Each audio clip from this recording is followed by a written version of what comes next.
الكتف ده وبالذات الفص الامامي ده بيجي بالطريقه دي. تعالى كده يا كابتني، هتجيب بار تحط فيه طارتين، تمسك كده ونقول رفرفه امامي.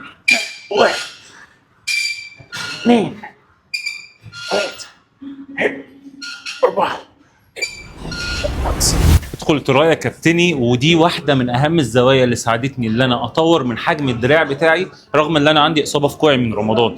بص يا سيدي، هتحط الجريب اللي هي الايد الواحده بس، تثبت كوعك في جسمك، تنزل كتفك لتحت، يعني ما تبداش الحركه كده، تنزل كتفك لتحت، تطلع صدرك لفوق، وتبتدي الحركه من فوق تنزل تحت، تثبت ثانيه وتطلع ببطء لحد الاخر خالص. اتنين، ثلاثه، اربعه، خمسه. ندخل بعديها تاني تمرينه للتراي والمفضله الى قلبي اللي هتخلي لك التراي بيج.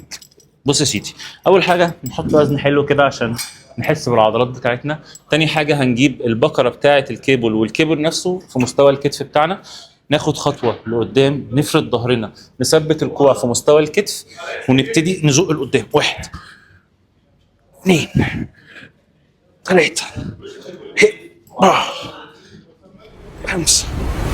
كده الفيديو بتاع النهارده او التمرينه بتاعت النهارده فينيتو يا كابتني، خلصنا. ما تنساش دايما ان اي حاجه انت عايزها في حياتك ما تطلبهاش من حد، لكن اطلبها من مالك الملك، ربك هو المتين العطاء الكريم. اتمنى منك تكون اتاكدت ان انت عامل متابعه. لو لسه ما عملتش شير لصاحبك عشان هو كمان يستفيد. ولو عندك سؤال في اي حاجه سيبولي في الكومنت او في المسج. انا مش انفلونسر، انا زيك برد على اي حد عادي جدا، ولو اقدر اساعد بساعد. سلام.